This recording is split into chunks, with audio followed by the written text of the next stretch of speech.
Pemirsa, jumpa kembali dalam Zooming with Primus. Kali ini kita berdiskusi tentang menjangkau usaha ultramikro. Mayoritas warga bangsa ini bergerak di usaha mikro dan ultramikro dengan jumlah sekitar 63 juta atau 99% dari total pelaku usaha. Maka peran dari usaha mikro dan ultramikro sangat besar dalam perekonomian bangsa ini. Selama pandemi, banyak sekali perusahaan yang kolaps, yang terkapar, dan itu terutama usaha mikro, kecil, menengah. Bagaimana UMKM bangkit dari pandemi dan apa yang harus dilakukan oleh pemerintah untuk menggerakkan kembali usaha mikro dan ultramikro? Kita akan berdiskusi dengan 3 narasumber kita. Pertama, Pak Arief Baharudin, staf ahli Menteri Keuangan bidang jasa keuangan dan pasar modal. Juga Pak Arya Sinulinga, juru bicara Kementerian BUMN, dan Dr. Yosua Pardede, ekonom. Kita sapa 2 narasumber yang sudah bergabung.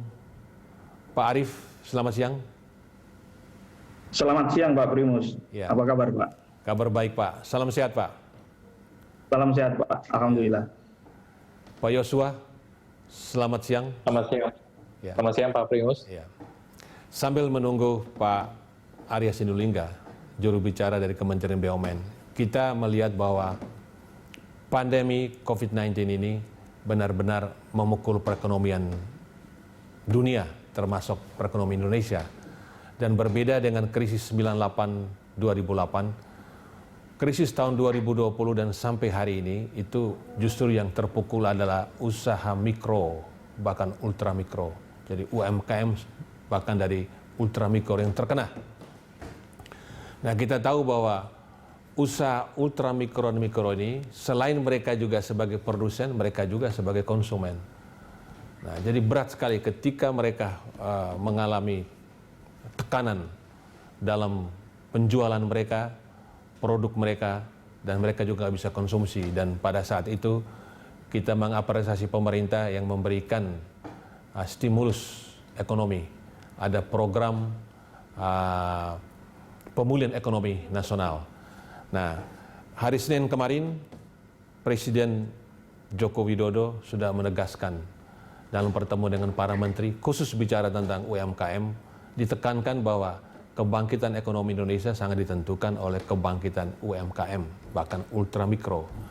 Presiden menegaskan penting sekali meningkatkan kualitas usaha mikro ini, kemudian mendorong agar ultramikro naik kelas ke mikro dan mikro ke atasnya, kecil, menengah, dan kemudian besar. Nah, saya lebih dulu dengan Pak Arief, bagaimana pemerintah merespons usaha mikro, kecil, dan menengah, bahkan termasuk usaha ultramikro pada masa pandemi ini. Silakan Pak. Terima kasih Pak Primus dan juga Pak Yosua. Senang sekali siang hari ini kita bisa berbincang tentang pengembangan ultramikro. Kalau saya boleh sedikit flashback belakang ya Pak ya, bahwa sebenarnya kan kita menghadapi krisis itu tidak hanya sekarang. Beberapa waktu yang lalu, 98 kita juga ada krisis, 2008 kita juga ada krisis, dan semua krisis itu akan memberikan dampak yang sangat buruk kepada dunia usaha. Tadi kalau Pak Primus sampaikan bahwa UMKM akan terhit oleh krisis, memang benar. Namun di satu sisi, di sini UMKM juga banyak juga berfungsi sebagai justru banyak juga sebagai penyelamat juga, terutama bagi teman-teman yang terkena PHK. Mereka juga shifting dari sektor formal ke sektor informal juga, sehingga kenapa mengingat besarnya peran dari UMKM, apalagi tadi sudah disampaikan bahwa UMKM kita berjumlah 63 juta dan kalau saya boleh lebih jauh lagi tentang signifikansi dari UMKM ini, 97% dari total lapangan pekerjaan itu ada di UMKM, dan juga investasi itu tahun 2018 saja sekitar 4.245 triliun, itu luar biasa besar. Dari situ pemerintah pastinya akan all out bagaimana caranya UMKM yang banyak sebagai penopang perekonomian kita ini bisa diselamatkan di pandemi saat ini. Yang dilakukan oleh pemerintah terutama banyak sekali di sini. Jadi dari funding nanti akan saya sampaikan satu persatu. Funding itu melalui pemulihan ekonomi nasional atau PEN itu apa saja, tetapi juga dari ada pendampingan, ada sosialisasi, ada edukasi, capacity building dan sebagainya. Jadi demikian Pak Arya. Ya. Kalau saya diizinkan untuk ke funding terlebih dahulu atau bagaimana nih? Kami langsung ke funding ya, masalah financing ya. Sabar dulu Pak. Nanti financing saya minta respons dulu Pak Yosua. Pak Yosua, apakah tepat ketika pemerintah memutuskan UMKM dan kemudian kita lihat bahwa dari tahun lalu dana buat UMKM cukup besar. Saya sapa dulu Pak Arya sudah bergabung. Selamat siang Pak Arya. Siap, maaf ya, terlambat ya Bang. Masih Pak, siap, Bang. Baru dimulai. Silakan Dr. Yusuf. Ya, saya pikir tadi yang dikatakan oleh Pak Arief tepat ya, bahwa pemerintah memberikan stimulus ekonomi, khususnya memfokuskan ataupun menitik beratkan pada pelaku usaha UMKM. Dan secara khusus juga adalah ultramikro dan juga mikro. Karena kita tahu bahwa dengan adanya pandemi ini memang sangat berdampak ya aktivitas kegiatan masyarakat di luar rumah, sehingga para pedagang makanan, lalu juga warung-warung itu juga cukup banyak yang mengalami gulung tikar usahanya. Sehingga makanya diperlukanlah tadi stimulus bukan hanya dari sisi pembiayaan kepada usahanya juga, tapi juga dari sisi pembiayaan kepada ataupun memberikan bansos ya kepada untuk tadi bisa menopang daya beli masyarakat ataupun khususnya para pelaku usaha ultramikro tersebut.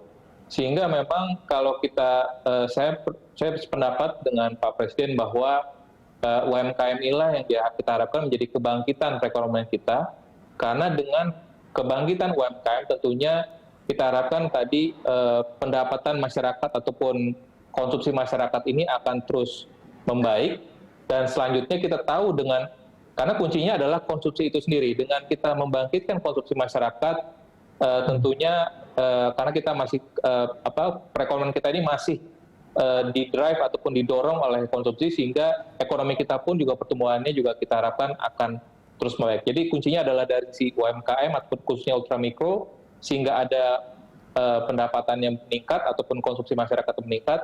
Lalu pada akhirnya pertumbuhan ekonomi pun juga akan meningkat. Seperti itu ya, Pak Primus. Kalau kita lihat pemerintah kalau memang membantu usaha mikro dan ultramikro ini, itu tepat karena mereka itu bisa cepat bangkit Pak. Jadi kalau ibarat jatuh, kalau yang besar itu gajah kalau jatuh dari ketinggian 5 meter itu udah pasti celaka ya. Tapi kalau kodok jatuh kan dia bisa bangkit lagi kan gitu. Jadi cukup tepat. Bagaimana Pak Yosua? Bisa cepat bangkit ya, kalau pemerintah injeksi ini? Ya, saya pikir karena tadi Pak Primus bahwa dari sisi agility ya, sektor usaha UMKM itu ataupun khususnya ultramikro ini lebih agile dibandingkan dengan segmen korporasi gitu. Jadi dengan kondisi ataupun karakteristik yang lebih agile tersebut diharapkan tadi ya bisnis usahanya justru bisa lebih shifting ya, karena kita tahu bahwa misalkan sektor perdagangan ataupun sektor manufaktur saat ini mungkin lagi kurang begitu masih terkena dampak gitu ya. Jadi sektor UMKM khususnya ultramikro ini dia bisa shifting kira-kira ke untuk bisa mensuplai kebutuhan apa sih sebenarnya yang lagi yang dibutuhkan oleh masyarakat saat ini. Sehingga itu yang menyebabkan mengapa dari sisi agility inilah yang lebih baik, sehingga mestinya UMKM bisa lebih cepat bangkit dibandingkan dengan segmen-segmen lainnya. Ya, Pak Arya, kami mencermati bahwa Kementerian BUMN ini sangat serius dalam menyukseskan visi Presiden. Begitu Presiden mengatakan UMKM dibangun, BUMN bergerak. Nah, ini bagaimana penanganan BUMN bersinergi membantu mendorong UMKM di perusahaan, setiap perusahaan? Nah, ini Bang ya, yang pertama yang kami lakukan adalah ketika kita ngomong UMKM dan kesulitan kita tahu ada sekitar hampir 30 juta UMKM ini yang belum terlayani formal, pendanaan formal ya, perbankan dan sebagainya. Yeah. Makanya langkah kita kemarin adalah dalam waktu dekat ini kita akan mengholdingkan yang namanya BRI, PNM dan Pegadaian. Ya, PNM ini sangat kuat sebenarnya, tapi mereka nggak punya modal, nggak kuat modalnya, nggak kuat untuk membantu ultramikro. Makanya sekarang langkah kita di samping kita melakukan yang sudah namanya tradisional yaitu membantu UMKM dengan KUR dan sebagainya. Nah, ini adalah langkah terstruktur bagaimana kita bisa membantu sampai level terbawah. Karena kita tahu teman-teman dari PNM ini adalah menangani masyarakat yang selama ini memang sangat kecil sangat kecil usahanya, pinjamannya sangat kecil, dan mereka banyak ke rentenir. Dengan langkah ini, mereka tidak akan lagi mendapatkan bunga yang tinggi. Itu adalah langkah kita untuk yang namanya menangani UMKM, ultramikro ke depannya. Sementara sisi lain, kita juga dengan penanganan PEN yang sudah dilakukan oleh pemerintah, yaitu memberikan diskon bunga ataupun yang lainnya, atau juga untuk memperpanjang tagihan-tagihan jadi lebih longgar gitu ya. Itu adalah langkah-langkah yang bisa dilakukan oleh kawan-kawan dari perbankan membantu UMKM yang saat ini terkena dampak corona. Tapi langkah-langkah ini juga sudah disupport oleh pemerintah dan sudah berjalan, selama ini sudah berjalan. Jadi nggak ada masalah, kita sudah berjalan. Tapi sisi lain kita juga melakukan yang upaya tadi, bagaimana kita memperkuat pemodalan dari lembaga seperti PNM yang punya jaringan sampai level terbawah, dan masyarakat bisa mendapatkan bunga yang rendah juga.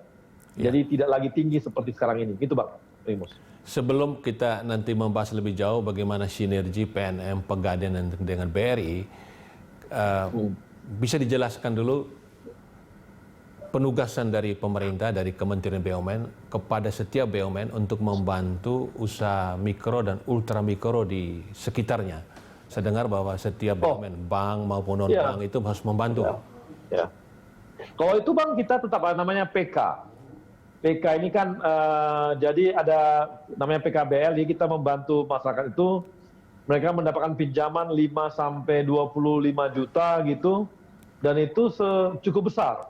Yeah. Tahun lalu aja kita menggelontorkan sampai hampir 2 triliun. Ini di luar dari perbankan ya.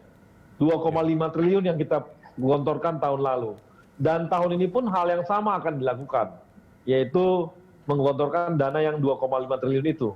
Nah, ini yang kita lakukan jadi setiap BUMN itu punya kewajiban untuk menggelontorkan dana-dana kredit kepada teman-teman UMKM dengan bunga yang minimal juga. Ini dilakukan, Bang. Jadi tidak hanya perbankan, hampir semua. Jadi semua BUMN kita itu ya punya dana PK namanya. Jadi bekerjasama dengan program kemitraan namanya. Yeah. Ini diberikan kepada kawan-kawan di UMKM ultramikro di bawah gitu, dengan bunga yang sangat rendah, gitu Bang. BUMN sempat dikritik, ya, itu periode sebelumnya ya, bahwa BUMN ini punya perusahaan sendiri sebagai pemasok ya. Jadi dalam rantai pasok itu ya bikin anak cucu cicit perusahaan, jadi tidak membantu yang non BUMN. Jadi cuma sinergi antara BUMN. Bagaimana sekarang supaya bisa meluas? Nah, ini yang dilakukan oleh Pak Erick ya, Pak Erick Thohir, dia atas permintaan dari Pak Jokowi untuk